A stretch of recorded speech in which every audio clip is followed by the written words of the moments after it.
UP নম্বরের 10 চাকা কন্টেনারের মধ্যে নির্মম অমানবিকভাবে প্রায় 50টি গরু বোঝাই করে পাচার করার সময় স্থানীয় গ্রামবাসীদের হাতে ধরা পড়ে গেল একটি ট্রাক। এই ঘটনায় উত্তেজনা তৈরি হয়েছে জামালপুর থানার আঝাপুর এলাকায় 19 নম্বর জাতীয় সড়কের নিচে। জানা গেছে বুধবার দুপুর 1টা নাগাদ আঝাপুর পুলিশ ফাঁড়ির অদূরে জাতীয় সড়কের নিচে একটি কন্টেনার থেকেই আরেকটি কন্টেনারে গরুগুলোকে তোলা হচ্ছিল।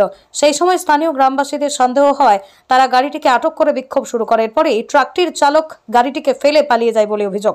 স্থানীয়দের অভিযোগ, জাতীয় সড়ক দিয়ে দীর্ঘদিন ধরে ভিন রাজ্যে গরু পাচারের কাজ চলছে। মাঝে মধ্যেই পুলিশের জালে কিছু ধরা পড়ছে গাড়ি। বেশিরভাগ সময় পাচারকারীরা পুলিশের চোখে ধুলো দিয়ে পালিয়ে যায়। এদিন গরু বোঝাই গাড়ি ধরা পড়ার পরেই জামালপুর থানার পুলিশ ঘটনাস্থলে পৌঁছয়। গোটা ঘটনার তদন্ত শুরু করেছে পুলিশ।